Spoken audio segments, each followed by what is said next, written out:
All right, we are going to work a little bit on infinite limits today for Calc 1. Okay, so we're going to look at what happens to a function as we're approaching infinity or a negative infinity, or seeing what happens sometimes around vertical asymptotes on different functions. So what I'm going to do first of all on this one is go ahead and pull up my calculator here, and we're going to put in get everything cleared off here, and we'll do 1 over x squared.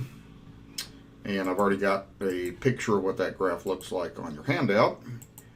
Okay, so we're going to do that. Let's just do this in a standard window. So I'm going to go zoom 6, and you'll get a graph that kind of does something like this.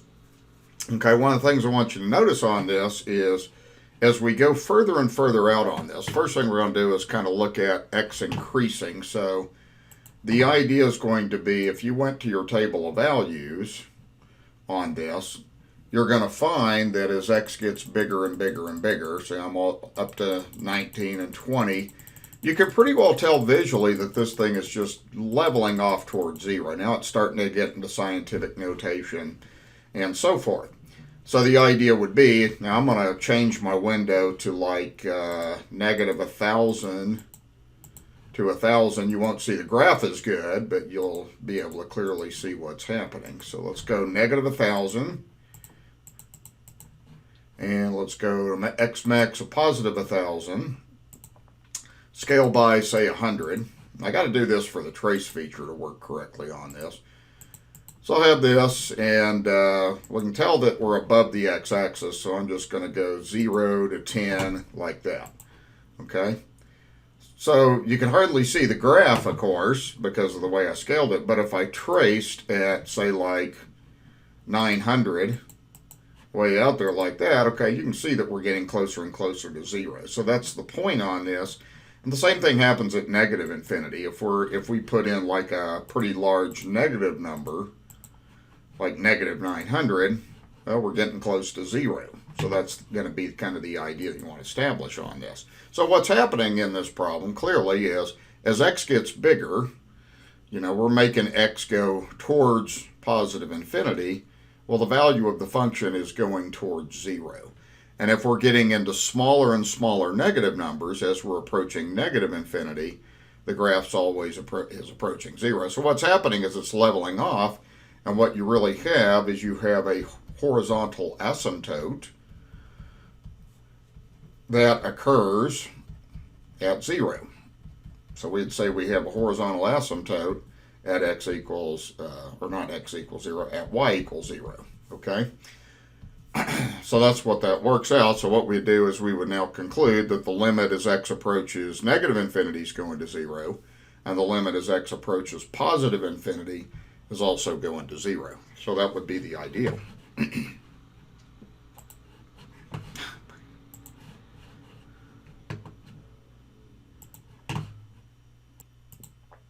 Now, if you take the same function, and one thing that you're going to notice on this same function is if you look at f of x equals 1 over x squared, okay, first of all, where is the denominator equal to 0? Very clearly, if x is equal to, I'm a little trouble here with this. If x is going to 0, then you're undefined at x equals 0. So what you have is you have a vertical asymptote when x is equal to 0. Okay, so that's a vertical asymptote. So we're going to look at what happens to the function as we're approaching that vertical asymptote now. Okay.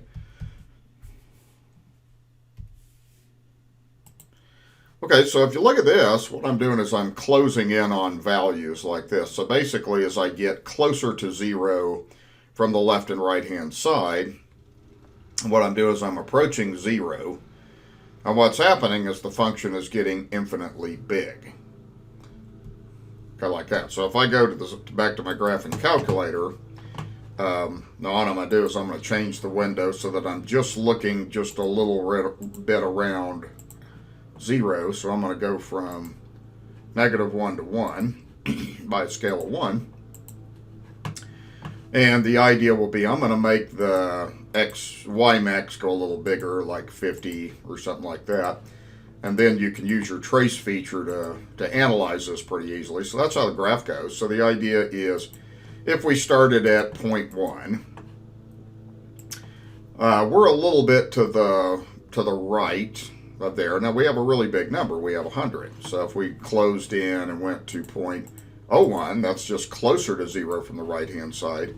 We're up to 10,000 and so forth. And if I did the same thing from the negative side, if I did negative 0.1, okay, I'm getting close to 0 from the left-hand side. I'm at 100. And then if I traced again and got even closer, okay, then I'm up to, what's that, 1,000,000 now. Okay, so very clearly you're approaching infinity if you look at your graph in calculator. So we would say for the two-sided limit on this is a two-sided limit, we would say that that is approaching 0. Okay, so that's an example of what we usually say is we say this is a limit at infinity. And then we say this is an infinite limit, usually like this. If it's going towards infinity, and I think I put the wrong thing on there again, that's going to infinity. Okay, so if we're going to infinity, that would be a infinite limit then. Okay. Okay, so as we move through the next stuff here,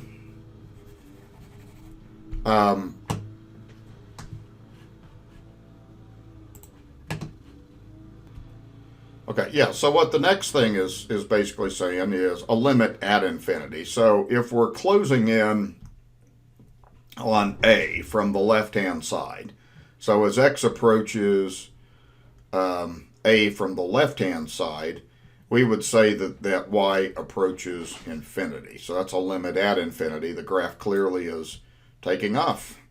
Okay, then if we look at from the right-hand side, okay, as x approaches some number a from the positive side, again, we would be approaching, y would also be approaching infinity like that. Okay, and then we have a limit at infinity, and what that's basically saying is as the graph is getting bigger and bigger and bigger, okay, we're saying like as x approaches positive infinity in this case, then we're leveling off at this y value, whatever that is. So y is approaching m. So what's happening on this infinite limit is you're looking at a vertical asymptote in this case, and then the opposite situation where we're looking at the limit at infinity, we're really looking in this particular graph at some type of a horizontal asymptote. So that's what we're going to be focusing a lot on, is the different asymptotes and how they affect the graph. Okay, all right. Okay, so this will kind of show you on, again, on a vertical asymptote, okay, what's happening on this as x approaches A, which is this piece right here. What's happening is f of x is large, it's getting very large, and it's also getting positive. So what we would say in this particular situation is we're approaching positive infinity. Whereas in this case, this second graph right here, as x approaches A, we're looking at f of x is going to be negative. So we got negative values.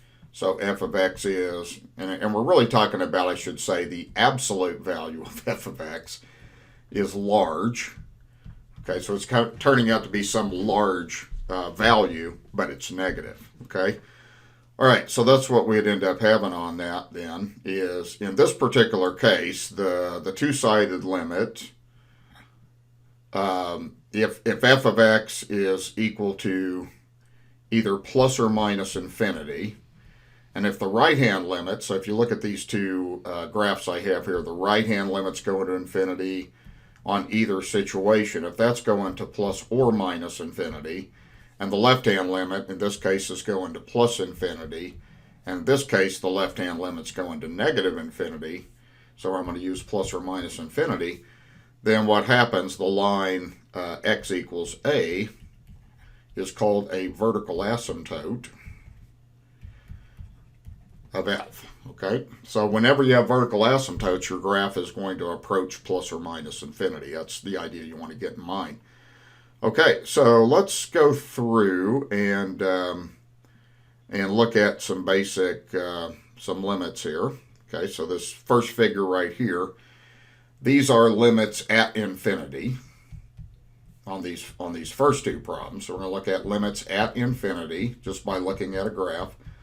Okay, what's happening first of all on the right-hand limit? So we're approaching infinity right here, not a right-hand limit, but we're moving out towards infinity. So as the graph is going out this way, you can tell that it's leveling off, and it's leveling off at the horizontal asymptote of equal to 1. So we would say the limit as x approaches infinity would be equal to 1. So it's leveling off at that horizontal asymptote.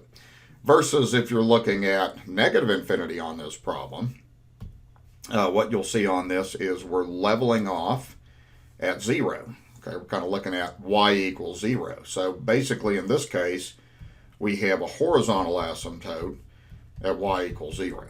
So that would be the value of those limits based on the graph. Okay, now let's go to this next situation here. What I'm going to do is I'm going to pause this for a few minutes and let you see if you can fill out these limits on number 3 through 12. All right, so let's go ahead and let's look at these then and see if you got the correct solutions on these things then. Okay, so let's start with number 3. You have a limit as x goes to infinity. So again, what is the graph doing as it approaches infinity? You can tell that it's what's happening is it's leveling off at that horizontal asymptote of 1. So the answer to that problem you should have as 1. Okay, and then the next one you're kind of looking at what's happening at negative infinity. So if you look at negative infinity, you're looking at the graph going this way, and it's leveling off at the y at the x-axis. So that would be y is equal to 0. Okay, so basically on this you have this is because you have a horizontal asymptote y equals 1. Here you have a horizontal asymptote y equals 0, like that. So that's how you would make the interpretation on those two graphs then. Okay, now if we move on to the next one, x approaches negative or 2, what we're really looking at is we're looking at this vertical asymptote now. So we want to focus on the vertical asymptote, which is at x equals 2. So again, we're going to do a left-hand limit. Number 5 is a left-hand limit. So I'm just going to kind of get on the graph, go from the left of 2, which is down here. So as I'm going to the left of 2, you can tell that I'm getting smaller and smaller. So that one's going to negative infinity. Okay. All right. And then the next one is a right-hand limit. Number 6 is a right-hand limit. So you're going to do kind of the same thing. You're going to get on the right hand, and you're going to close in on the asymptote. As you're getting closer to the asymptote, then y is getting infinitely big. So that value right there would be going to positive infinity. Now what happens on the two-sided limit that you have on this is they're going to different directions. So one thing you can see on this is the left-hand limit's going to negative infinity, but the right-hand limit is going to positive infinity. Since they're going to two different locations, we're going to say that the two-sided limit does not exist then. Okay, so that'll take care of what happens at that asymptote. Okay, all right, so now let's go back to the graph, and now we're going to look at what's happening around negative 1. Got another interesting thing happening at negative 1. So I'm just going to kind of put a line through negative 1. It's not an asymptote, but it's just kind of helping me reason this out. So number 8, you have a left-hand limit as x approaches negative 1. So what I'm going to do is just get to the little bit to the left of negative 1, close in towards that open bubble. As I close in towards that open bubble, my y value is getting closer to 2. Okay, it doesn't matter that there's an open bubble and the function's undefined there. It just means that we are getting close to a y value of 2. Okay, then we go to number 9. We're looking at a right-hand limit now. So if we're looking at the right-hand limit, we need to get a little bit to the right of -1. Just get on the graph and kind of close in and see what's happening. That y value is just getting closer to -2 again, or to +2 again. So that right-hand limit would be 2. Okay, and in this case, what's happening, if you look at this, is the left-hand limit's going to 2. The right-hand limit's also going to 2. So that means the two-sided limit will also be going to 2. Okay, like that. And then we got one more limit that we're going to look at is x approaches 1. There's nothing really particularly interesting going on at x equals 1.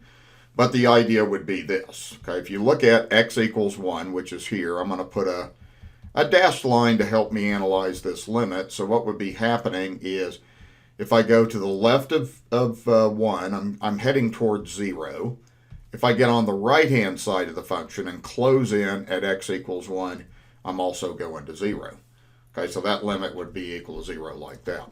So what this number 12 is saying then is, there's a theorem that we've talked about before. So it just basically says that if the left-hand limit goes to L, the right-hand limit also goes to the same number, then we conclude that the two-sided limit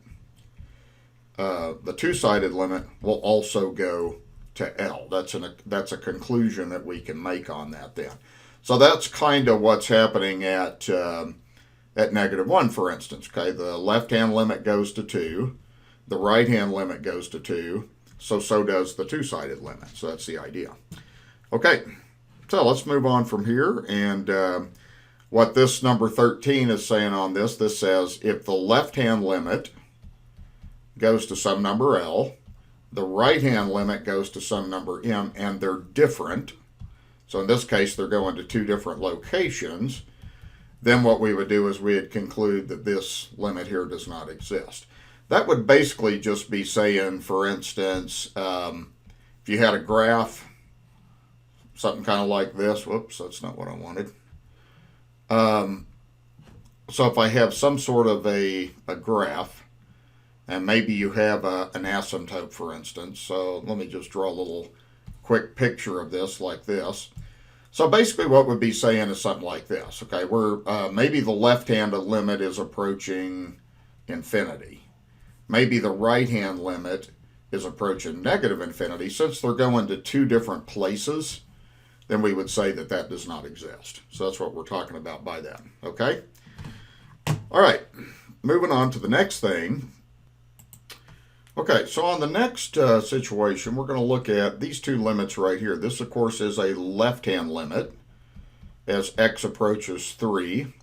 This right here is a right-hand limit as x approaches 3 like that also. Okay, so what's happening on this? We're going to analyze what's happening. So the numerator is going to be fixed at 1. So that numerator isn't changing, but the denominator is changing. So the idea is, okay, you got x minus 3, and if x is approaching 3 from either side, from the right side, you'd be getting something like 3.01 minus 3. Okay, so if you look at that, you would end up getting like 0.01. So what's happening on that limit is we get closer and closer to 3.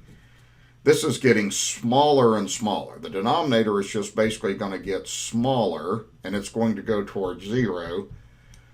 What's going to happen on that? Now what's going to happen is, and I'll show you this with a calculator to begin with, is a good way to show this. So if you have a fixed numerator like 1, and if you divide it by 0, obviously you're undefined. You can't divide by 0. But if we do 1 divided by 0.1, 0.1's a number fairly close to 0, well, you get some positive value. But if we close in and make that 0.01 now 0.001, getting closer to 0, look what's happening. That value of that fraction is getting bigger and bigger. So if I do it one more time and do 1.0001 like that, you're going to see this thing just get bigger and bigger and bigger. So the idea, you could put an infinite number of zeros in front of 1, that thing would just get bigger and bigger and bigger infinitely. Okay, so what we conclude on this then, the denominator is getting smaller and it's going towards 0, so we would say the function is getting larger. I'd say the function value is getting larger, and it's getting larger out of control, okay? So what we would say on this is the left-hand limit would go to infinity, okay, like that, although the thing that you got to pay attention to on the left-hand limit, and I want to do a little bit of number crunching on that too to show you this, okay? So the idea would be on this, like on this left-hand limit, you'd be looking at something a little bit smaller than 3, something like, say, 2.9. You're getting close to 3 from the left-hand side. What would happen if you did this? You would have 1 over negative 0.1. And then if you closed in a little further, like 2.999 minus 3, what you would end up getting on that is 1 over negative 0.001. So what's happening is you're getting towards negative numbers. So you're getting towards negative infinity. So we would say that limit is negative infinity. Again, the idea on this can be demonstrated pretty easily with a calculator. The numerator's fixed. The denominator, let's just put in something real close to 3 from the left-hand side.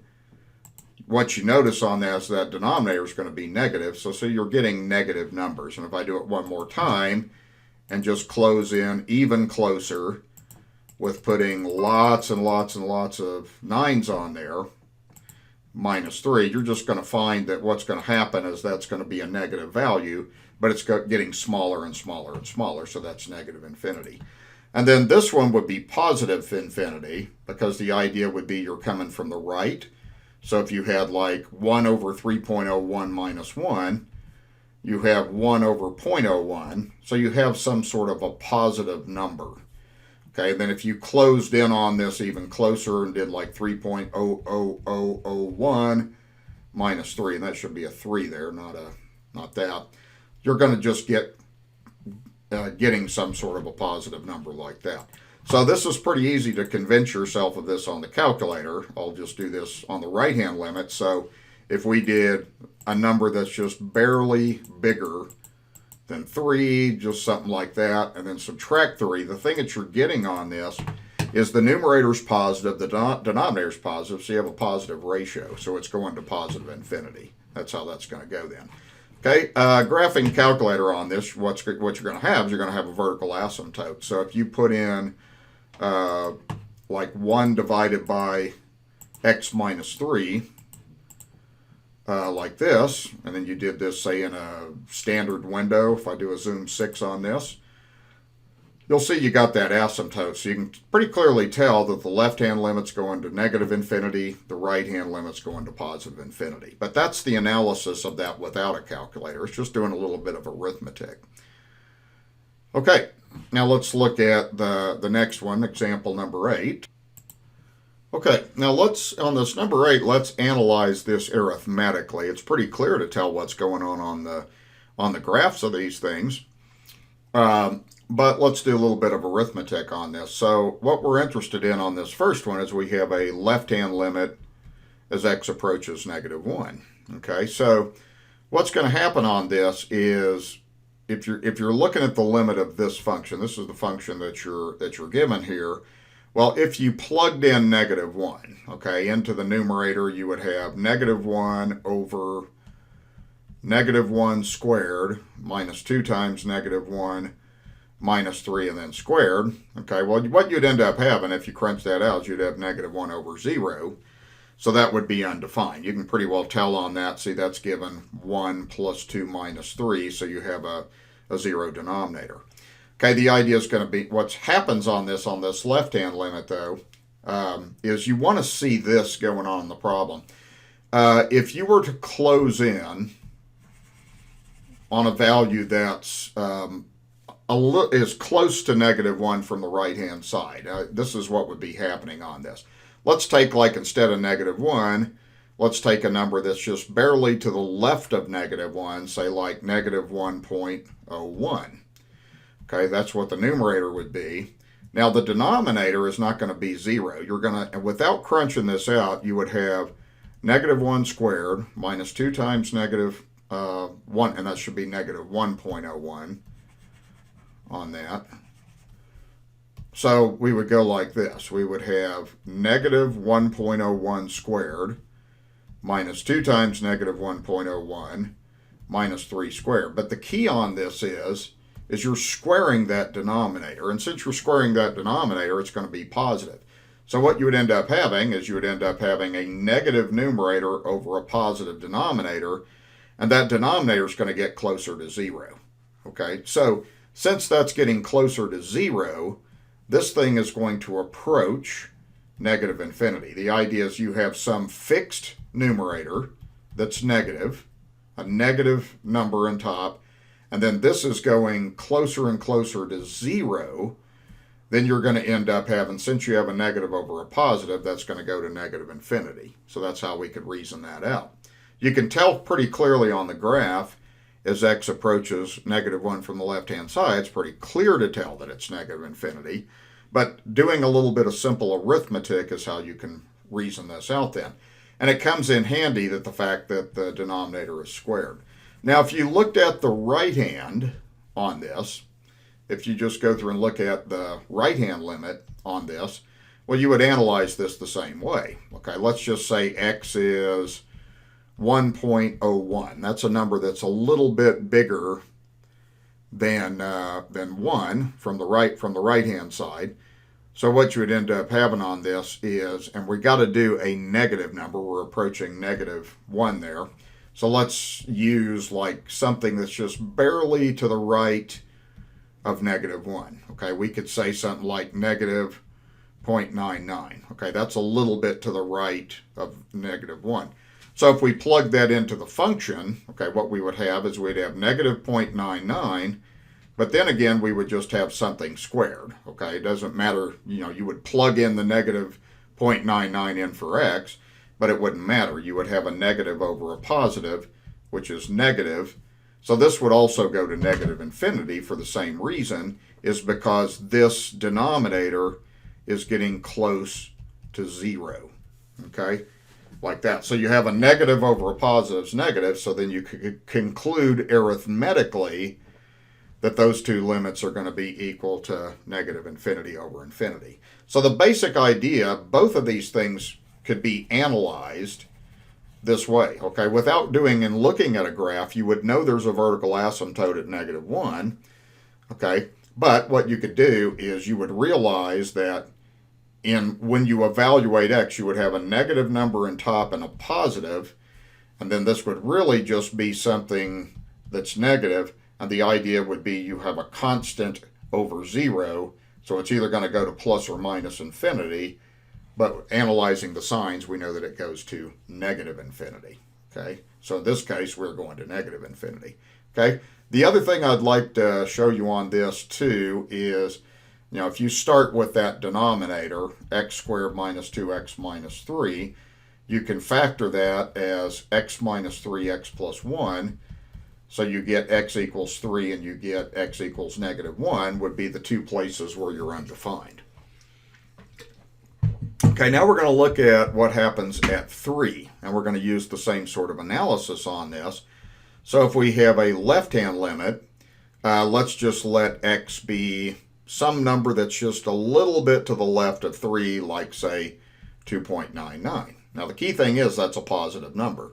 So if we plugged that into our function, evaluated our function, we'd end up having 2.99 in the numerator, but the denominator is just going to be something squared, so you would end up with a positive over a positive. So that means you would be going to positive infinity this time, okay? Because that that denominator is getting close to 0. So that would be the idea. That would go to positive infinity, okay? Then if you did the same thing with a right-hand limit, so if you went from the right-hand side, you would have x equals maybe 3.01.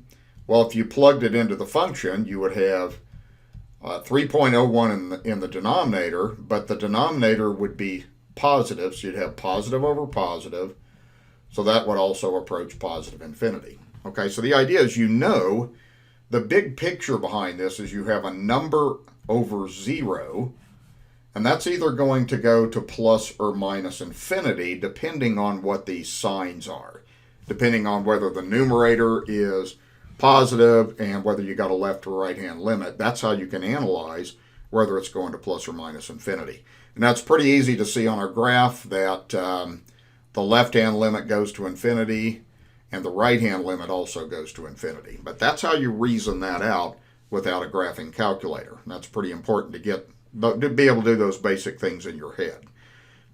Okay, next one we're going to do a graph on this, a potential graph, given these. So what I want to do on this is I want to go ahead and we can just draw a graph on this.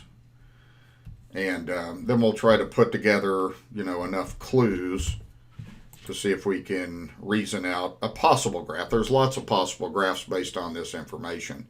So the first couple of things you're given on this is you're given g of 2 equals 1. Now what that means is, of course, that's an x value, that's a y value. So all that does is that just gives us a point. X is 2, y is 1. So what I'm going to do is I'm just going to plot that point, okay, and just put a dot there and locate that as we have a function value of 2, 1. So that's what that clue gives us then. Okay, the second clue we have is something similar. We have g of 5 is equal to negative 1. Again, that's an x value. That's a y value. So we could conclude that we have the point 5, negative 1. So I'm going to plot that point. I'm going to go over 5 and down 1. So I have a point 5, negative 1 then. Okay, so I have that. And now what I'm going to do with this is we've got those two clues down. Now the third clue is a limit. So we'll kind of put these together now. This is a two-sided limit. So we're having the limit as x goes to 4 of the function g of x is going to negative infinity. Okay, and then if you put together that, now there's several possibilities. That one thing that could mean, and you have to just sort of think about this, when your function's approaching infinity or negative infinity, there's a good indication that you have an asymptote there. So I'm going to put a vertical asymptote at x equals 4, like that. And then I'm just going to make my function approach negative infinity like this. So that would be a possibility, is that thing would be approaching negative infinity like that. Now this is a two-sided limit, so that would also mean that you could potentially have that point of the graph going like that. Okay, so far we have a possibility. We have our two-sided limits approaching negative infinity as x approaches 4. Okay, now the fourth clue and the fifth clue kind of go together. So we have a limit as x approaches 7 of g of x is equal to infinity. Let me erase this and put this over here because I'm going to need a little bit of room to do this right. Okay, so let me just put this over here. Clue number 4, we have limit x goes to 7 from the left-hand side is equal to positive infinity. So there's a good chance we got another asymptote going on there. So I'm going to take my graph out a little further and go out to 7 now. And what we're having there is, let's just say that we potentially have an asymptote. Okay, like this. And this time we're going to infinity. So as the function's approaching 7 from the left-hand side, okay, it looks like that we would be going to infinity. So one possibility is this thing just kind of does something like that. Okay, so we'd be approaching infinity there.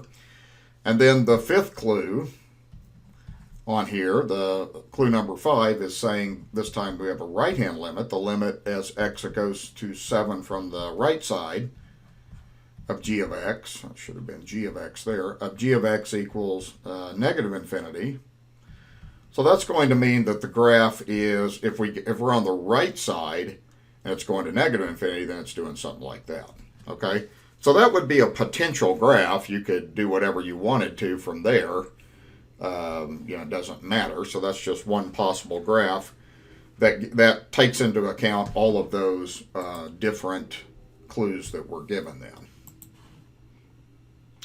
Okay, next thing we're going to look at is move on and look at just analytically how we would do some of these things without a calculator. We'll, of course, check on the calculator here in just a minute, but the idea is, first thing that you want to notice on this is, yeah, we definitely have a vertical asymptote at x equals 3. So that's important. Since we've established that we have a vertical asymptote at x equals 3, because the function's undefined at x equals 3 on a rational function, then that pretty well tells us that our limits are either going to go to plus or minus infinity. That's the way that around a vertical asymptote, the function's going to either go to infinity or to negative infinity.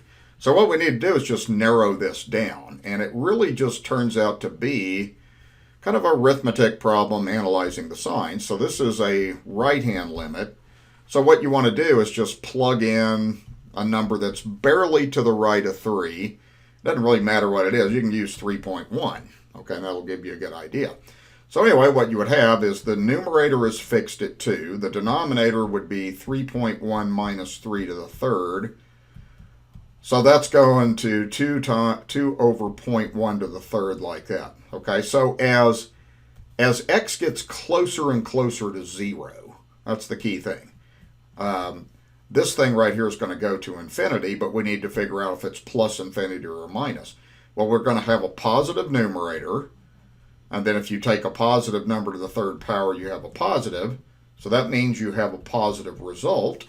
So that would tell us that this is going to go to positive infinity. Okay? All right, that's what the idea is going to be. And again, this thing right here, remember that denominator is just going to get close to 0, and if you have 2 over 0, that's going to approach infinity. That's the idea. Okay, now we have a left-hand limit. So on the next one, it's a left-hand limit, so you analyze it this way. We could let x be a number that's barely to the left of 3. We could say something like 2.9. Okay, and if we plug it into our function, we'd have 2 over 2.9 minus 3 to the third. Okay, so that's going to be 2 over, and then the key thing here is that's going to be negative 0.1 to the third. So we have a positive numerator. If you take a negative number to the third power, you multiply out 3 negatives, you get a negative. So that means that this thing is going to go to negative infinity. Okay, and that's how we analyze that out. And again, the key thing I want to stress on this is this thing, as we change and get closer and closer and closer to 0, this thing gets close to 0. So what we end up having on this is we have a positive number over something real close to 0 on the negative side, so that goes to negative infinity. There is no such thing as negative 0, but my point is, as you're getting closer to 0, that's doing that from the negative numbers. Okay, then what we'd conclude on this is, since these things go to 2 different places, then we know that the two-sided limit does not exist. So that one is not going to exist. So you would have a graph kind of doing something like this. So let me just draw a real rough graph, and then we can verify that on the calculator. You would essentially have a graph kind of going like this. At x equals 3, you would end up having a vertical asymptote at x equals 3. And what would essentially happen on this graph is this. You would actually have a horizontal asymptote of y equals 0 as well. So what would happen is this graph from the right-hand side is going to approach infinity. So it would be doing something kind of like that. And then from the left-hand side, it would be approaching negative infinity. So you would probably have a graph doing something kind of like that then. Okay? Now let's put this on the calculator real quick, and then should clarify it. Again, your goal is not to use your calculator on this, but be able to analyze it just in your head. That's important. We're teaching you how to think through a function. So this is going to be x minus 3, like that, to the second power. Okay, we can graph this in a standard window. So if I go zoom 6, you'll get a graph kind of like the one I just sketched out. Whoops, I think I have the wrong thing. I put the wrong power in there. That power was third power. Okay, so we're going to put it in like this. So we're going to go 2 divided, go away, 2 divided by x minus 3 to the third power, and then I'll do that now in standard window. Now you'll see what I just graphed, okay, like that. Okay, so that would be the idea of that problem. That's how you would analyze that and then check and verify with your calculator, okay? Okay, now as I go to the next thing, we're going to do these next problems basically totally analytically and then checking with the. Okay, so example 26, the first thing you're going to notice on this is if we work with this function, it's actually very important on this function that if you see something factors, you want to go ahead and work with this and simplify this. Okay, so we're going to take a 4 out of the top to get t squared minus 25. And then we're going to have t minus 5 there. This is a real important part of this problem. So what we're going to have is we have a difference of 2 squares. So this part right here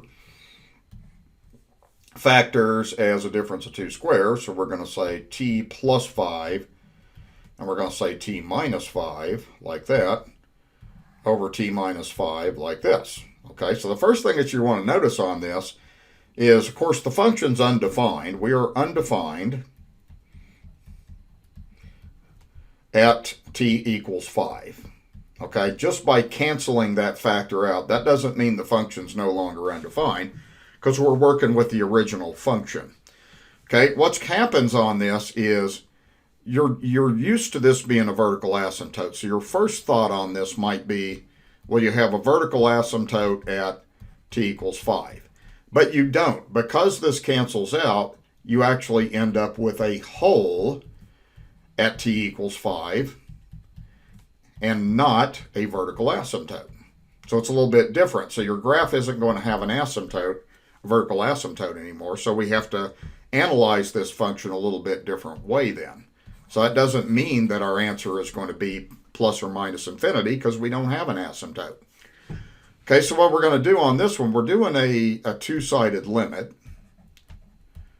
And what's going to happen on this is, since we know we have a hole, we could actually just go through and we could do the limit as t goes to 5 of what's left over. What's left over after the cancellation is really a linear function. So that means that the graph of this function is going to be a line with a hole. So I'm going to multiply that out, and I've got 4 times t plus 20, like that. Anytime we're doing a limit of a linear function, okay, we learned that you can just evaluate that. So that's 4 times 5 plus 20. So that's 20 plus 20. So that's going to be equal to 40. So that limit should be equal to 40. All right. Now what's going to happen on that, that's only because we have a hole there, and we can reevaluate that limit. So we would end up having the answer to this as 40. Now let me show you what's really happening on this problem just with my graphing calculator. Okay, now we have a linear function. So if I put in the original function as it is, 4x to the second, and then minus 100, and you got to be sure to close the parentheses around that, and then divide by x minus 5. Oops. So I'm going to go parentheses and then x minus 5. Then what I'll have here is just do a standard graph. Let's start with zoom 6. But I'm probably going to have to change this window a little bit like this, so I can get a pretty good graph. So we're only interested at t equals 5. So let's just do a graph like from 0 to 10 by a scale of 1. And then the y values, let's just look at maybe 0 to 50 by a scale of 10. And that will encompass the graph that I want to analyze. Okay, so what's going to happen is you've got a line. Now I'm going to put my line on here, and then we can analyze this a little bit. Okay. All right, where did my graph go? So here's my graph that I got from the calculator. And what I did was, I did this. I just went from 0 to 10, and then this was going 0 to 50, like that. Your graphic calculator does show a little tiny hole. So you've got that. So what you would notice on this is the left-hand limit goes to 40. Okay, the right-hand limit also goes to 40 as well. So the limit does exist because there's a hole there. Okay, so that's how that works out. That's how you analyze that without a calculator.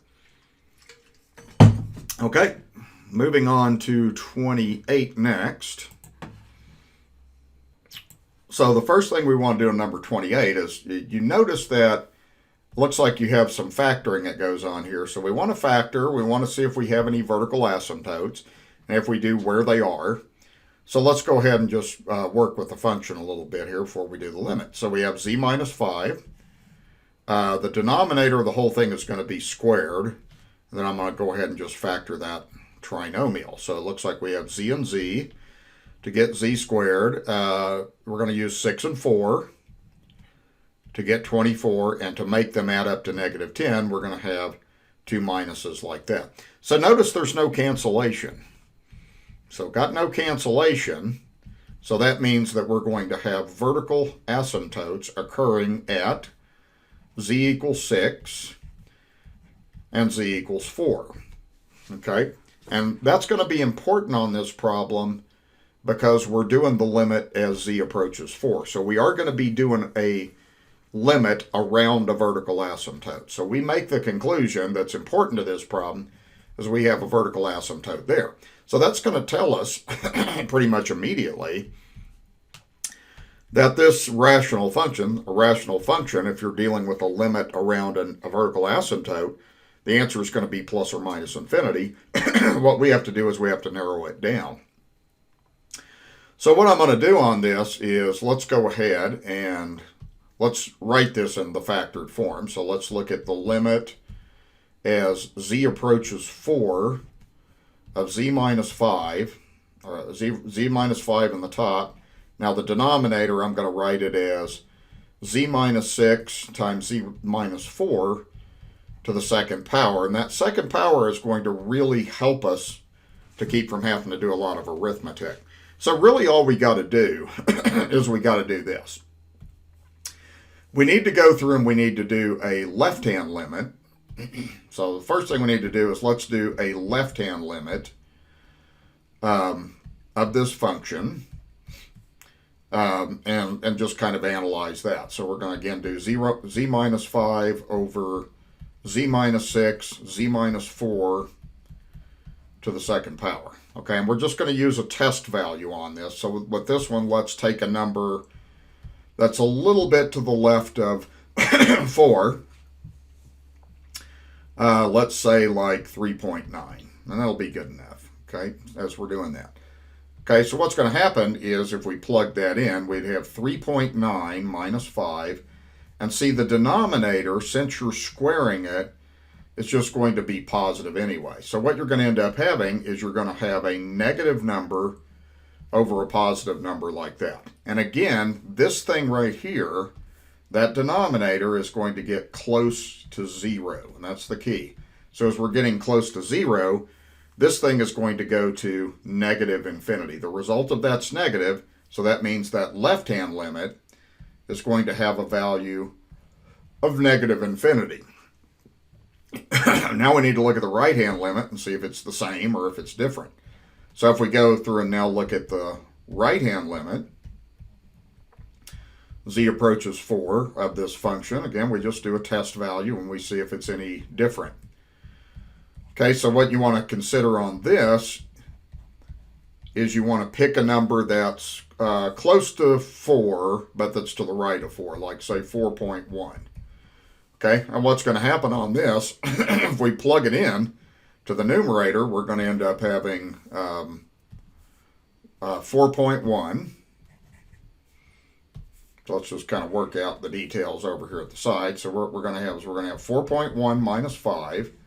And then the denominator is just going to be something squared. So that's always going to be positive. And again, we're going close to 0. So the idea is going to be we have a negative numerator, a positive denominator, which goes to negative. So we can conclude also on this that this answer is negative infinity. So we can conclude now that the answer to this problem, since they both, the left and right hand limit, approach negative infinity, that we would have that as our answer to our problem. Okay? Now I'm going to pause this and I'll put this in the graphing calculator so we can verify that then. Okay, so I'll pull up my calculator here and I'll show you how I've got this entered. So I have the function entered just as it is, using x minus 5, x squared minus 10x plus 24 the second. I just did this in a standard window, so if I go zoom 6, we can see if this is the right thing. So now if you look at this, you're going to notice that as we're closing in from the left-hand side, we're going to negative infinity. And if we're closing in from the right-hand side, we're also going to go to infinity like that. So I'm going to move this over here. And that graph right there should pretty well verify what we were looking at. Okay? All right. So see, we analyzed that without the graphing calculator. And then what we came up with is the same conclusion. We have a vertical asymptote at x equals 4. The left-hand limits go into negative infinity. The right-hand limits also go into negative infinity, so that verifies it for us. Okay. Okay. All right, number 32.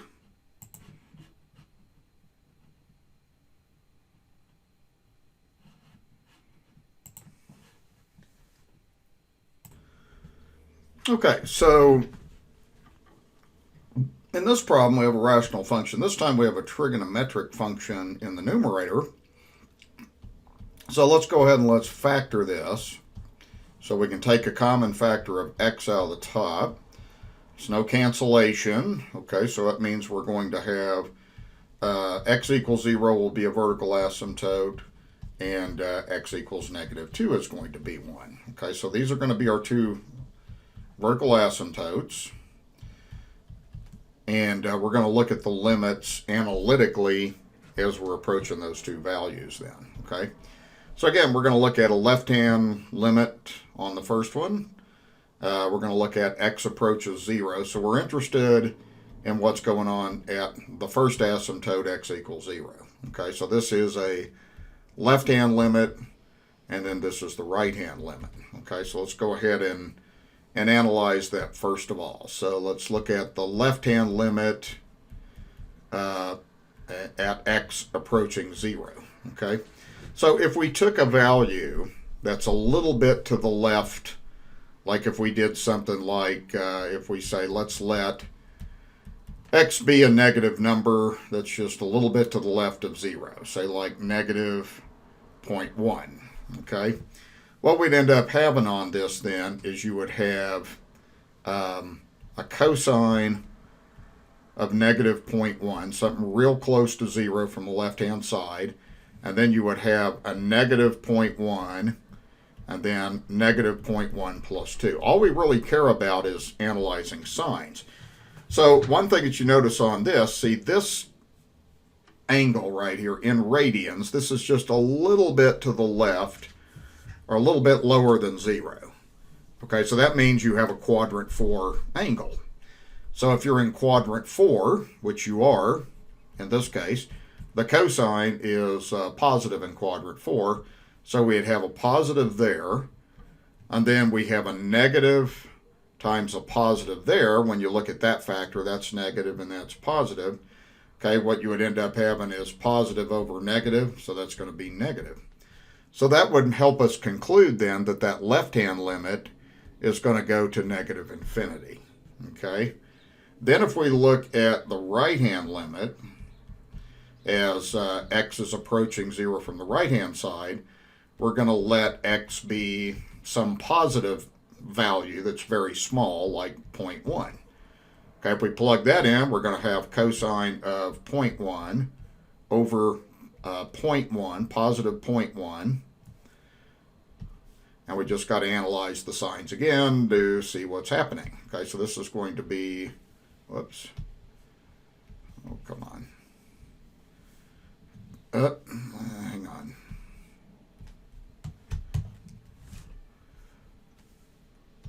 Okay, so this is going to be 0.1 there, and then we're going to have 0.1 plus 2. Okay, now this is going to be a quadrant 1 angle. That's an angle that's just barely bigger than 0, so we're now in quadrant 1. Okay, so that means the cosine is, everything's positive in quadrant 1. Then you have a positive times a positive. I don't care about my CCD count right now. Quit giving me that message. Okay, so we got positive over positive. So that's going to be positive. So that means that's going to go to positive infinity. So what you would conclude on this then is the left-hand limit, since it went to negative infinity, the right-hand limit went to positive infinity, so they are not equal. So therefore we would conclude that the two-sided limit does not exist. Okay, so that's what we're after, and that's how we analyze that. If you look at the graphing calculator, now I went ahead and put this in. You'd want to make sure your calculator's in radian mode since you got a trigonometric function when you do this. So always pay attention to that. And just putting the function in as it is in the non-factored form. If I were to graph this, do a zoom 6, I would have a graph like this. Now I'm going to zoom in on that a little bit and go, let's go from, say, -4 to 4, leaving everything else the same. Okay, then you can get a pretty good indication of what's going on. So at 0, you're going to notice in here a couple of things. Let me move this over here just a little bit. So one thing you're going to notice on this that we just did was the left-hand limit was going to negative infinity. The right-hand limit was going to positive infinity as we analyzed, so that limit's not going to exist. So that's what we end up having there. The graphing calculator verifies that then, see. Okay.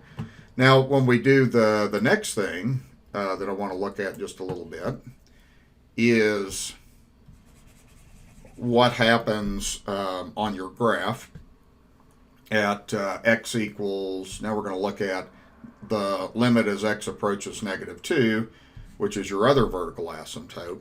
So you'd kind of do this basically like this, right? If you did this using the same kind of situation, your left-hand limit, x approaches 2 from the left-hand side, you could say, let's let x be something that's a little bit to the left of -2, like say -2.1. Then you would have cosine of -2.1 over, and then you would have -2.1 times -2.1 plus 2. Now you just analyze that. Well, okay, this would actually be, that right there is quadrant 2. In radians, that's quadrant 2. Okay, if you don't know that, well, just do this. Okay, on your calculator, you could go, if you go pi over 2, which is 90 degrees, that's 1.5, like that. Now that's a negative angle, so I have to pay attention to the negative angle also, so I've got the quadrant wrong. So if I go negative pi over 2, okay, like that, I'm going to be, that's -90, so actually you're going to be in quadrant 3 on this one. Okay, so that's a quadrant 3 angle. Okay, and keep in mind too that as you're going through this graph with a negative angle, this is a negative pi over 2, so that's about -1.5, and then negative pi is of course -3.14, so you're definitely in quadrant 3 if you analyze that. So what we know is the cosine of a quadrant 3 angle is negative. Then we'd have a negative there, and then that's a negative there, so we have a negative over a positive, so it's a negative. So that means that this limit right here is going to go to negative infinity. Okay, so that's how we analyze and figure that out. If I pull up my graph on that I just did on the calculator, when x is approaching -2 from the left, you can tell that that's going to negative infinity. Okay, like that. Okay, then we can do the right-hand limit on this. So we can, as x is approaching, and this is -2 from the right-hand side. So if we're looking at the cosine, and we can let x be something like -1.9, something that's a little bit to the right of -2, then we'd have cosine of -1.9 over -1.9 times -1.9 plus 2. What we're going to have on this then, we're still in the same quadrant. We're still in quadrant 3. Okay, so that would be a negative cosine, and then we'd have a negative times a negative this time as well, or a positive there. That would go like this. So that's a positive number, so that's a negative, that's a positive, so we'd have a negative over a negative, so we'd have a positive. So that means this is going to go to positive infinity. So we kind of have the same result. We would end up having the left-hand limit going to negative infinity, the right-hand limit going to positive infinity, so they're not equal, so we could conclude also that this limit does not exist. So that would be our conclusion. So that's the analysis of that without a calculator. Okay? So I'm going to just slide my graph over here, and then the graph should verify everything that we just concluded on that analytically, like this. Okay? So basically, if you look at this graph now, putting everything together, notice that when we're interested in x equals -2,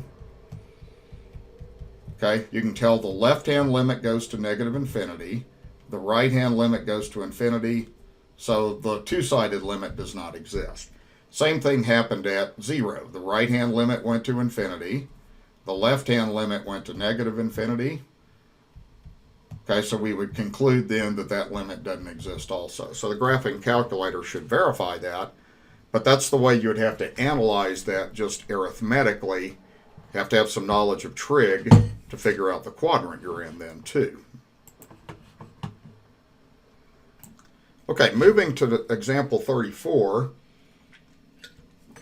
Again, the first thing we're interested in is we're interested just kind of looking at asymptotes. So we're going to start by doing any factoring we can. The numerator has a common factor of x, so we're going to pull that out. So we have x times x squared minus 10x plus 16. That looks like that might factor again. The denominator on this also has a common factor of x, so we're going to pull that out, leaving us with x minus 8. Okay, then from here, looks like we can factor this thing further. That's a trinomial, I think, that will factor as well. So we're going to have x times, and then when we draw the two parentheses and factor this, we'll have x and x. We'll have 8 and 2 to get 16. Two minuses to make that add up, like that. Okay, so this is going to be x over x minus 8. So at first glance, okay, first of all, we know that we're undefined at two places. We're undefined at x equals 0 and x equals 8. Okay, however, like we talked about, that becomes a whole. So we end up having a whole at 0. The x minus 8 also cancels out, so we have a whole at x equals 8. So what we would conclude then is therefore f of x has no vertical asymptotes. Just has wholes. Okay, so then again we would just say we have a whole at x equals 0 and we have a whole at x equals 8. Okay, now if you put this in the graphing calculator, that will be verified. Okay, so on my graph, now I went ahead and put the function in like this. Now what's going to happen on this is after the cancellation, see, you're left with this. You're left with f of x equals x minus 2. So when I graph this, I'm going to have a line, f of x equals x minus 2, but that line's going to have two holes in it, like we said, like that. So what'll happen on this, and if you were doing just a graph by hand, the graph by hand would look like this. Okay, you would just be graphing out y equals x minus 2. And y equals x minus 2, what you would have is the slope would be 1, the y-intercept would be at the point 0, negative 2. So if you went through and graphed this out, let me show you exactly what would happen on this. So you would have a y-intercept of negative 2. If you did your slope up 1 over 1, up 1 over 1, you would be going through like this, but what you would end up having is you would have a hole at x equals 0. So this thing right here would now turn into a hole. Let me erase that, or at least try to erase that thing right there. So you'd end up having a hole there. And then when you got to 8, you would also have a hole at x equals 8. Like that. That's what your graphing calculator is going to show. So I'm going to move this calculator over here and graph this in a standard window. So you're going to end up getting this. Okay, and I'll move this over here. So if you look at your graph now, what you've got, whoops, oh, where did everything go? Crap, what did I do? God. Okay, let me close OneNote and let's hope that it comes back to normal.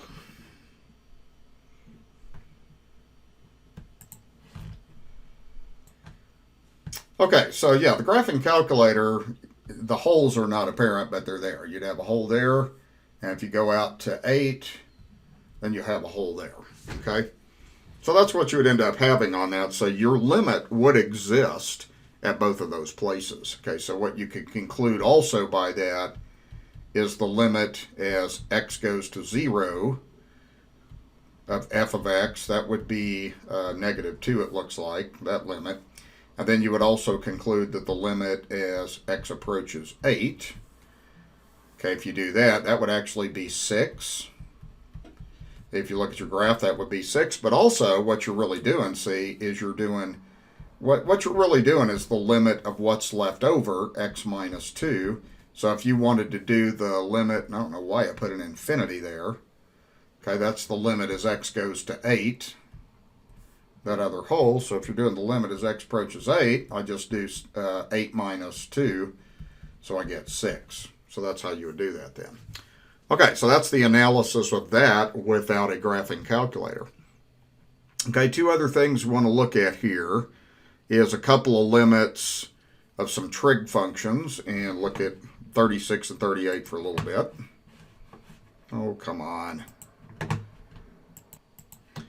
Okay, so our goal on number 36, would be able to figure this out either graphically or just analyzing a unit circle. Okay, so there's a couple of ways that we could go through and do this. If we were going to do this graphically, our function is f of x equals cosecant of x. So it's kind of good to just go through and do a review. I don't care that my CCD is out of date. Quit showing me that. Okay, so what I'm going to do on this is just have you draw a graph. And this would just be some trig knowledge that hopefully you remember. So we're going to just go pi over 2. We're going to go to pi out to 3 pi over 2. And then out to 2 pi, just kind of as a quick reminder. And then we're going to do the negatives. Negative pi over 2, negative pi, negative 3 pi over 2, and negative 2 pi, like that. Okay, now we're going to graph the sign. The first thing I'm going to do is y equals sine of x. Okay, so the sine has a maximum of 1, and it has a minimum of negative 1. So the sine graph, you want to remember, starts at 0, 0, then it hits its high point, back to what we call the midpoint, then to the minimum, and back like that. And it's going to swing through all these points over and over again like this. Now I'm going to dash that and just graph that as a sine wave, the basic sine wave. Okay, now you have asymptotes at midpoints on this. If you're graphing the cosecant, you're really interested in where the sine is 0. So you kind of ask the question, where is sine x equal to 0? Okay, where are the x-intercepts, in other words. So that's where your asymptotes are going to be. So what I'm going to do is I'm just going to sketch out some vertical asymptotes at these places right here. And then we sketch in the cosecant. And again, this is just hopefully just a review for everybody. So we got an asymptote, the y-axis is an asymptote, and so forth. Okay, then we can go through and now we can sketch in the cosecant wave. The cosecant wave looks like that. It approaches the vertical asymptotes. Kind of looks like U-shapes. They're not parabolas, they just kind of look like them. So it's going to do something kind of like that. And that's what your cosecant graph looks like. So I've got the graph of y equals cosecant of x in blue then. Okay, so if we're looking at the left-hand limit on this, well, graphically it's pretty easy to tell. The left-hand limit on this, what you're going to find is, if you're looking at x approaches 0 from the negative side, you're just doing that. So that's going to go to negative infinity. So as you close in from the left, you're heading towards an asymptote, so the value of that is going to be negative infinity. So that's how you could reason that problem out, just with simply a graphical approach then, is like that. Okay, now if you wanted to look at this more, an alternative way you could look at this is you could just say, by using an identity, this is the same thing as the limit as x approaches 0 from the left-hand side of 1 over sine x, like that. And then the question becomes, well, where is the sine of x equal to 0? Okay, well, the sine is equal to 0 on a unit circle wherever the y value is 0. So you would have like, whoops, got that point wrong, 1, 0. So you would end up having 1, 0, the other place would be negative 1, 0. So that would mean that you have vertical asymptotes at 0, pi, 2 pi, etc. You can reason those things out pretty easily that way. And then really all you got to do on that, since you know you have a vertical asymptote, that's something you know now, then you know the answer is either going to be plus or minus infinity. So what you could do from there then is just, do a test point. So if we let x be something like negative 0.1, then what you would end up having is you would have this. Okay, you could just kind of think of, well, we have 1 over sine of a very small negative angle, which puts us in quadrant 4. And the sine of a quadrant 4 angle is going to be negative, so we just have 1 over negative, something going real close to 0, so that's going to be negative infinity. So you can reason it out that way, okay, just by knowledge of how the trig function works. Okay, so that would be what my suggestion would be on that problem, is either to look at it graphically or look at it using an identity and just use a test point barely to the left of 0 and reason it out that way, because you know you have an asymptote. Okay, and then number 38, again, is really just kind of knowledge on this of how a graph goes. So the first thing you could do is you could bring the 1/3 out. That's a constant, so we could use a limit law to just look at 1/3 times the limit as theta approaches pi over 2 from the right-hand side of tangent theta. Okay, then we could reason it out that way. Well, if you wanted to do this one strictly graphically, just taking a graphical approach, you could go like this. And then the unit circle tells you a lot about what's going on. So I'm going to pull up a unit circle here just real quick. Okay, now what happens on this one at pi over 2? And see, we're interested in the limit as x approaches pi over 2. And at pi over 2, something kind of special happens on the tangent. The idea is the tangent of theta, by definition, is y over x. So in this case, you have 1 over 0, so you're undefined. So that's one of the places where a tangent has a vertical asymptote. So if I put pi over 2 here, at pi over 4 is another kind of special place on the tangent graph. At pi over 4, y over x is equal to 1. All right. So what we'd end up having on the tangent graph is you know that you have a vertical asymptote there, like that. And then if you went to 3 pi over 4, right here, 3 pi over 4, you have the tangents equal to 1. So you'd have y over x equals -1 when you do that.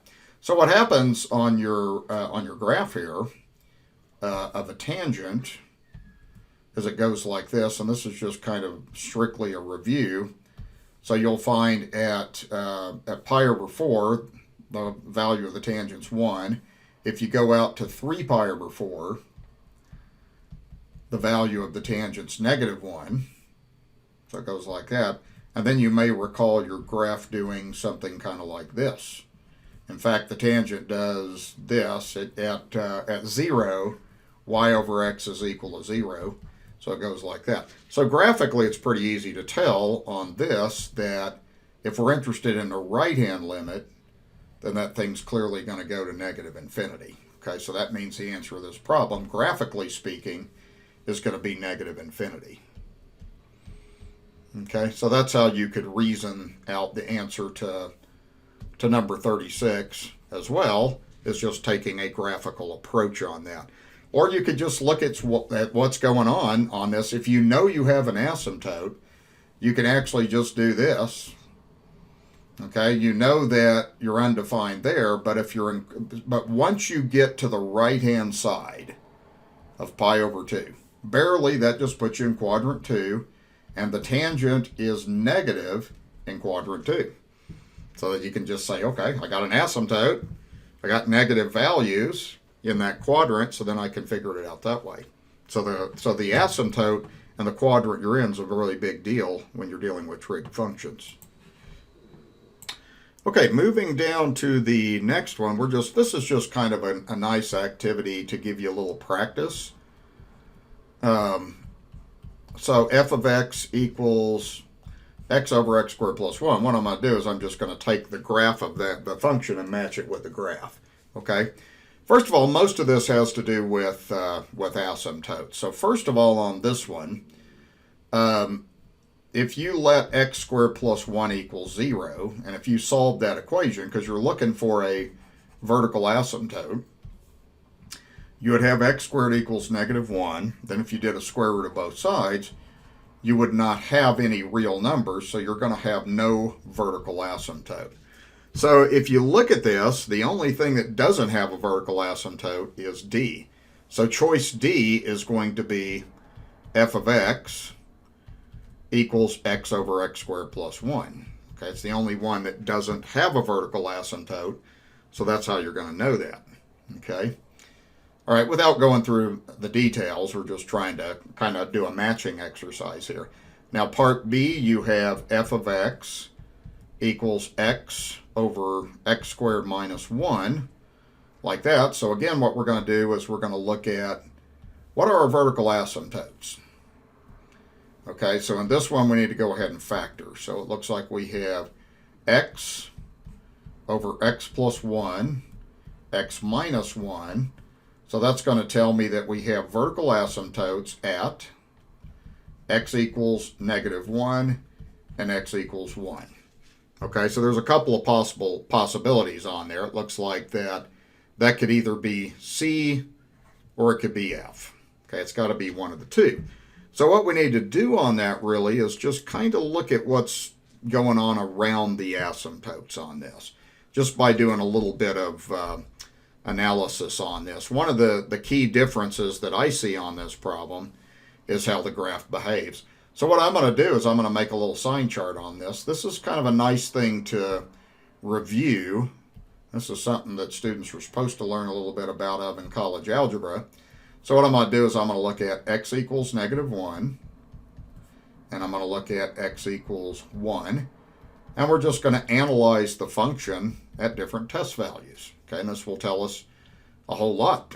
Okay, all right, and then we're also going to look at x equals 0, and the reason we're going to do that is because that's an x-intercept. If you want to find an x-intercept, you always set the function equal to 0. So if you have x over x squared minus 1 equals 0, the solution of that equation is x equals 0, because you could multiply both sides by x squared minus 1 to get rid of the fraction, so you would end up having an x-intercept at 0. Now what I'm going to do is I'm going to do test points. So I'm going to take like a number that's a little bit less than -1, well, just like -2, and I'm going to plug it in to my function, okay, so which is x over x squared minus 1. So I'd have -2 over -2 squared minus 1. All that we care about is the numerator is negative, the denominator is positive, so we're negative, okay, and that would mean that we are below the x-axis.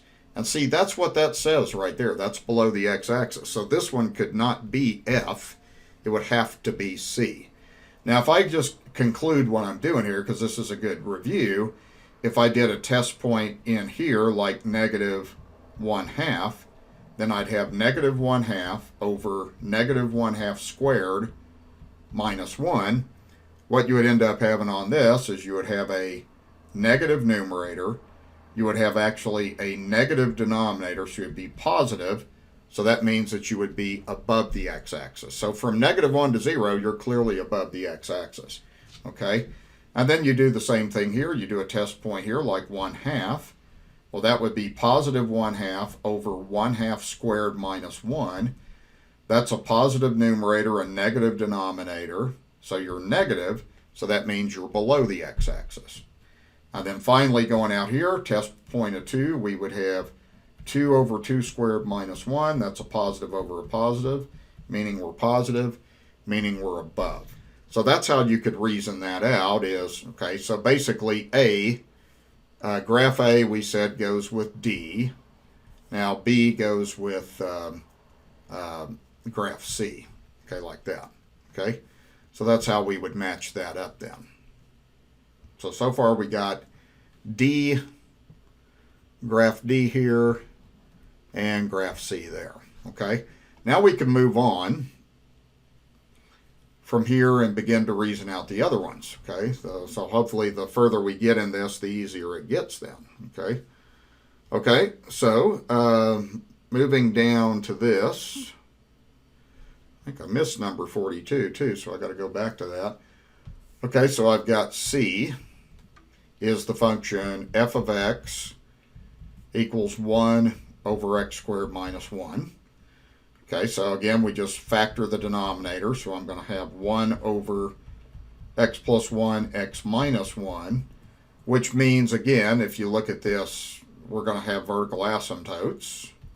So it just means we have a vertical asymptote at x equals 1, x equals -1. Okay, so that's going to have to match with choice F then. Okay, so this one is going to be the same as, so number C is going to go with F then. Okay, so this will actually be the function C,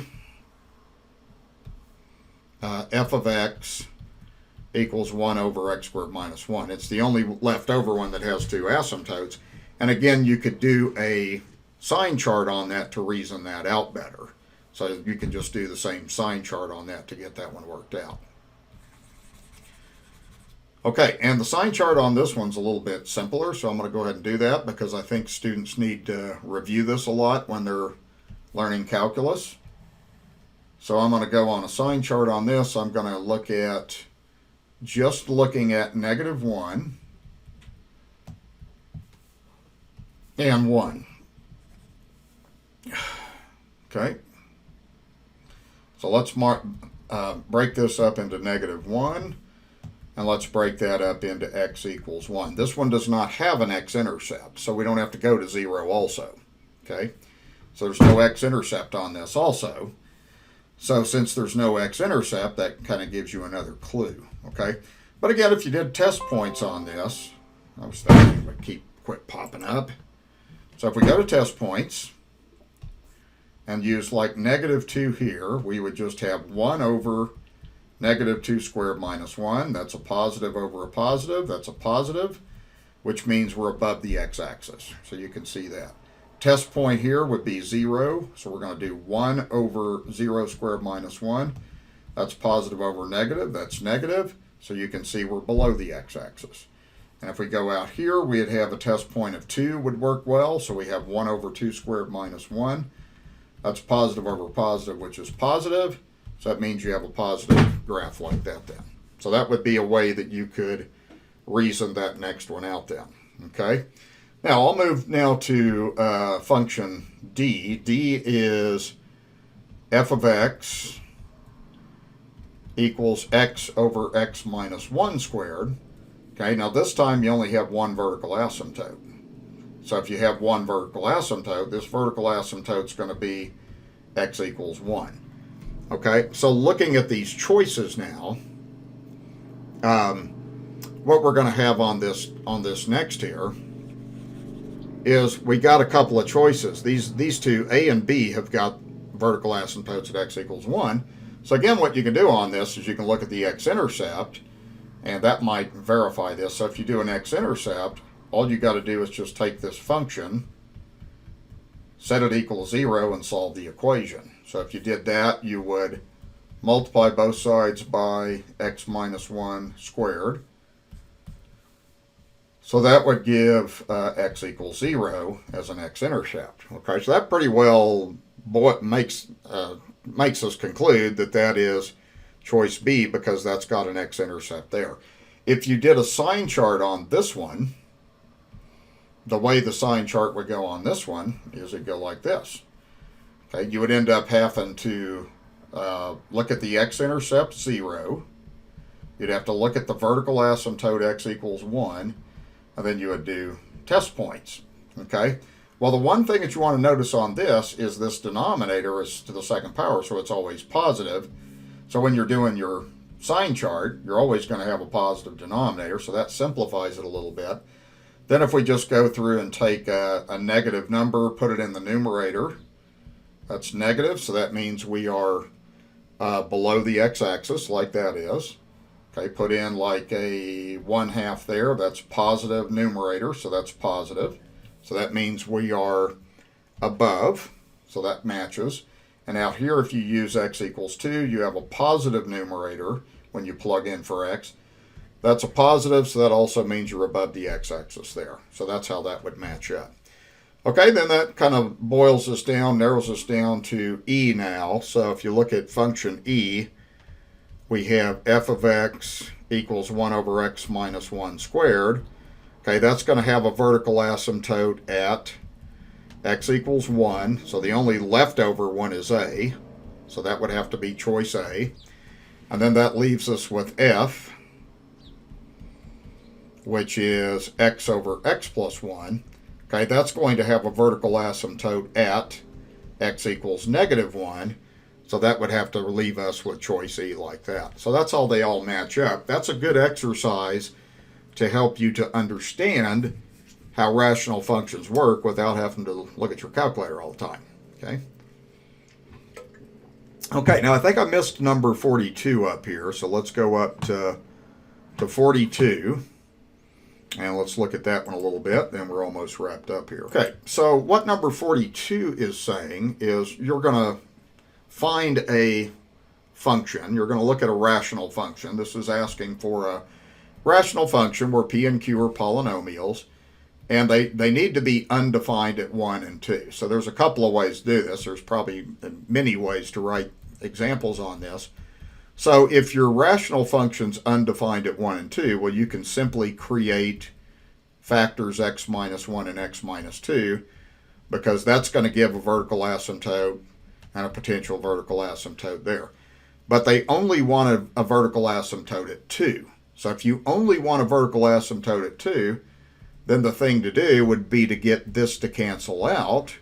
And if you did, see, then you would have a hole. So you would end up with a hole at x equals 1, and then you would have a vertical asymptote at x equals 2, like that.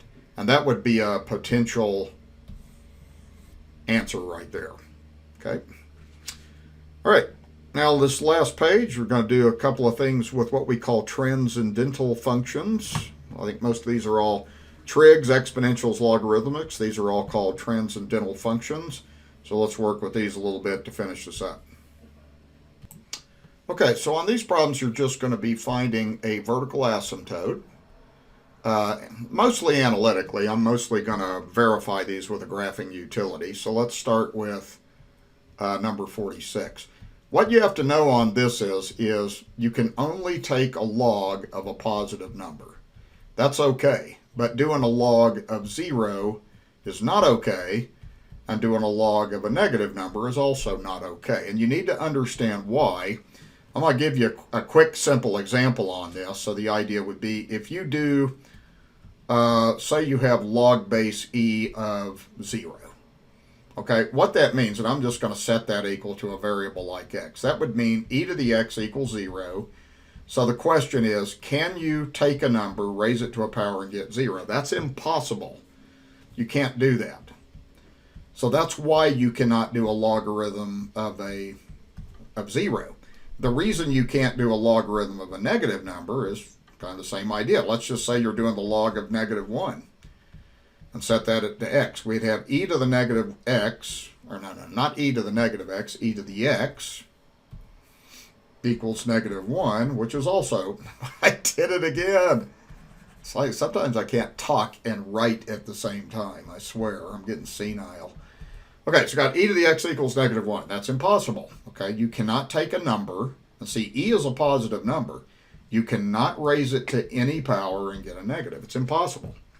Okay, so that's why you can't do that. So what you're going to find on this is really, since you have, you're looking at, you don't really pay attention to the 2 part of this. All that really matters on this function is you have g of x equals 2 minus ln of x squared. Okay, all you got to focus on is that thing right there has to be positive. Now, x squared is always positive, except there's one problem on this one. If x is equal to 0, then you got a problem. So if x is equal to 0, then ln of 0 squared is undefined.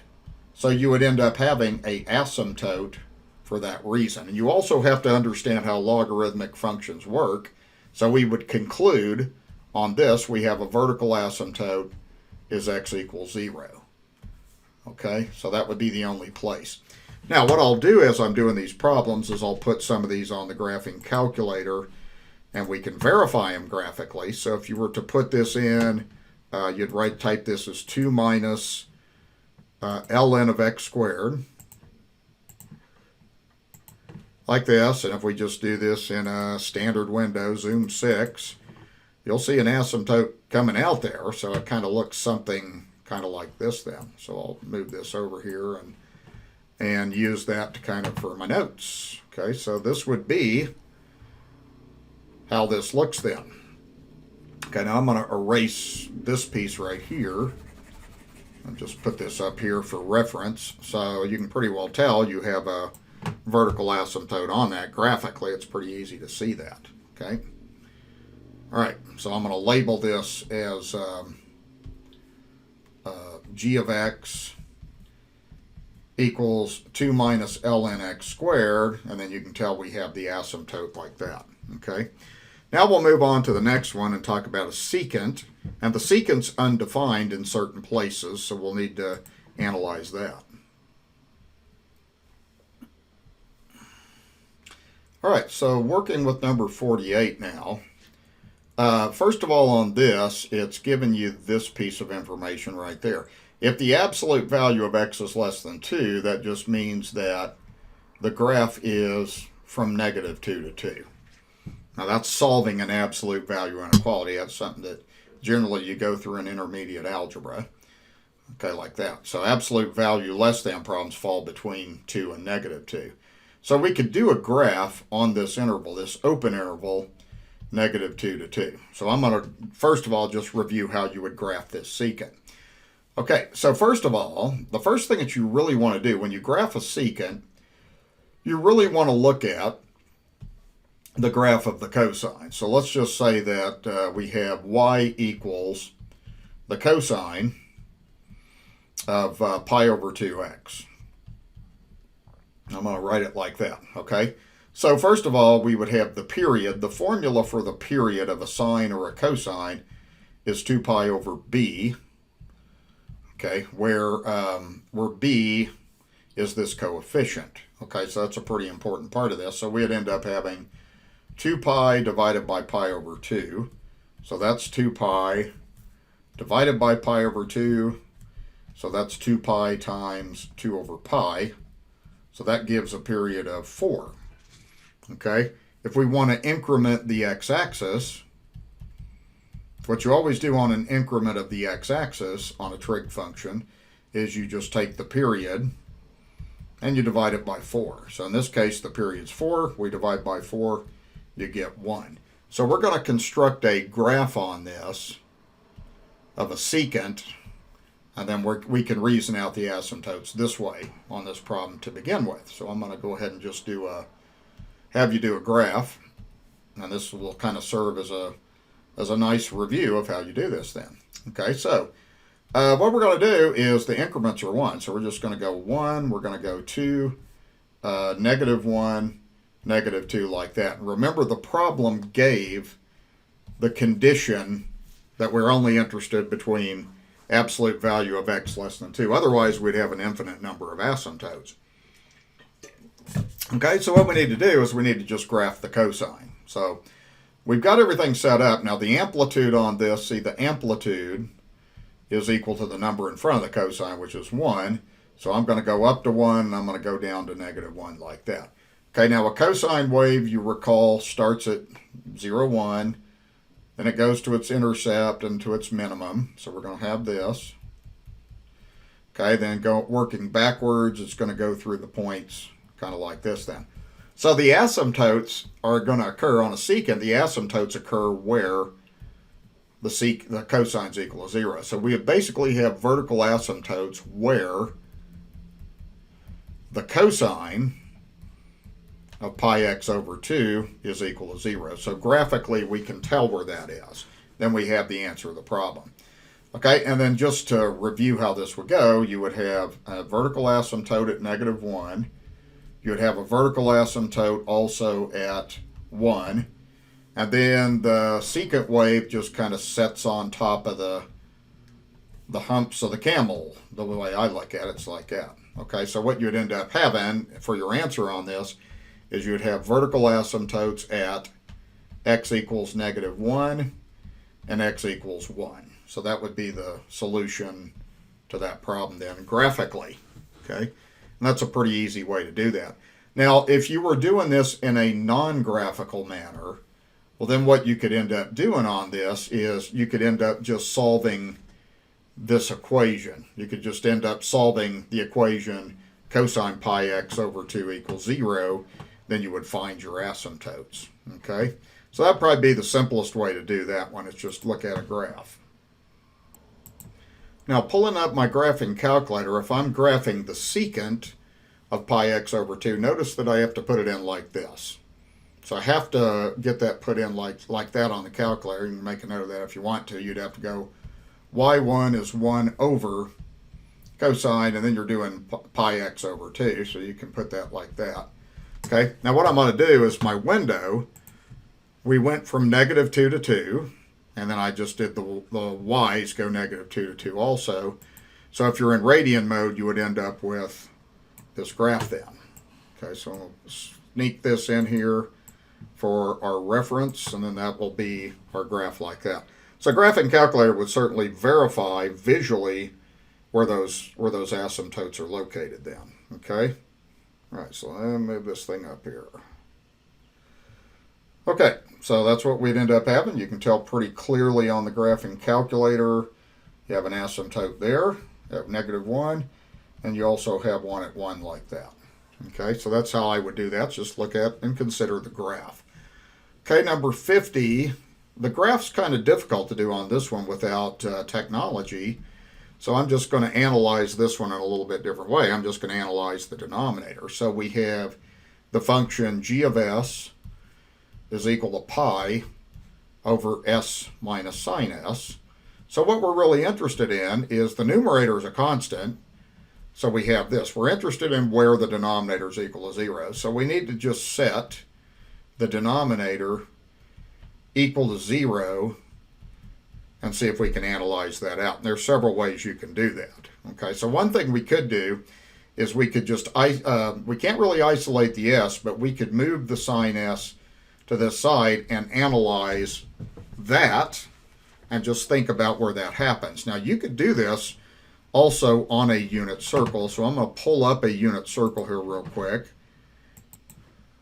Okay, so what you're doing really on this problem is, okay, S represents an angle. So that's an angle. The sine of S represents the Y value on the unit circle. Okay, so what we're trying to kind of figure out on this is where is the angle equal to the sine? Okay, so that's kind of like an X value. You can think of that as an angle, and you can think of that as the X value. So if you look at your unit circle here, there's only one place where that happens. Okay, so the places on a unit circle where the sine is equal to 0 is there and there. Those are the only two places. That's at here and pi. So the only place that would happen would be at 0 radians. So the answer to this problem has got to be S equals 0. That's the only place where the X value, which is given, now, and the angle, I should say the angle, not the X value. The angle in radians is equal to the Y value. Okay, so if you notice on here, see these angles, pi over 6, pi over 4, they're only 0 in one place, and that's the only place where it's equal to the Y value or equal to the sine. So what you could conclude based on that, and just analysis of that unit circle, is that you would have an answer on this. Your vertical asymptote would occur at S equals 0. So we'd have vertical asymptote at S equals 0. That's the only place that that will exist. Okay, now I'm going to go ahead and pause and put this on the graphing calculator also for reference. Okay, so my graphing calculator, I put this in like this. I just put in pi over x minus sine x. Okay, and I do this in a standard window, which was okay. Zoom 6. We'll see if we have an asymptote at S equals 0. Okay, then I'm going to pull this over here just for reference. And it's pretty clear that you have what we anticipated there. Okay, so it looks like with this one we have, this is the graph of g of s equals s minus sine of s. You can pretty well tell on your, based on your calculator, that the y-axis acts as an asymptote, so we have that. Okay, but that's how I analyze it, is without looking at a graph, is thinking about unit circle. Okay, now the last one, number 52, is kind of a hard one to graph also. So we want to just see if we can reason this out. You have g of x equals e to the 1 over 0, or 1 over x. So clearly you're undefined at x equals 0. So the only possible place you're going to have any kind of an asymptote on this is going to be when x is equal to 0. Okay, so this one's probably a little bit better to analyze with a graphing calculator. But another thing you could do with this is you could just kind of look at the limit as x approached 0 from the left-hand side of e to the 1 over x. And you could just plug in a very small number, and you could reason this out. So like if x was equal to like negative 0.0001, then what you have is you have e to the 1. You're getting close to 0, like that. So if you had something like this, okay, what you would end up having is, since that thing's getting closer to 0, and since that's a positive 1 over a negative, it looks like that would be approaching negative infinity. Okay, like you would expect around an asymptote. Then if you did the limit as x approaches 0 from the right-hand side, okay, what you would end up having on this of e to the 1 over x, if you let x be a very small positive number, like positive 0.001 or something like that, you would have e to the 1 over a positive number. And again, this thing goes to positive over positive, so that means that thing's going to go to positive infinity. So it's certainly behaving like an asymptote. So then we could conclude on here that we would have x equals 0 would be the only place that we're undefined, so that would be where your vertical asymptote is also. Okay, let me pull up my calculator and we'll put this one in the calculator also. And just see if this verifies what we were thinking analytically. So if I put in second e and then put in 1 divided by x and just do that in a standard window, let's see what the graph looks like. Now it looked like we were approaching two different places. So let's just go do a zoom 6 standard window and see if we get a good idea. Okay. All right, so that looks like it's pretty well. You can see the break in the asymptote like that. So I'm going to move this over here and then just kind of have that for further reference. I'm going to, I think I'll cut the unit circle there. And I'm going to move this over here.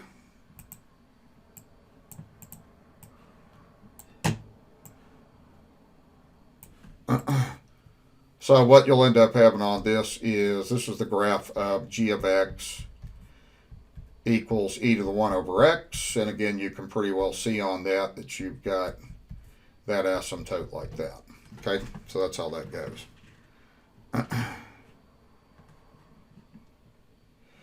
Now, one thing I want to show in just a second on this to finish this up. Yeah, one additional thing I want to show you on this that'll kind of help you understand possibly something about this graph a little bit better is this thing right here, and it's the exponent that's going to infinity. Okay, that thing right there is going to infinity. So if you looked at e to the infinity, well, that's obviously going to infinity. So you can tell that your right-hand limit very clearly is going to infinity. If you look at this left-hand limit, though, this thing right here is going to negative infinity. So you end up having e to the negative infinity, which is really 1 over e to the positive infinity. That thing goes to 0. And you can tell on this that that graph is just getting close to 0. So you have a vertical asymptote. So the values of these limits would be, this one would be going to 0 versus this one would be going to positive infinity. So it still acts as an asymptote.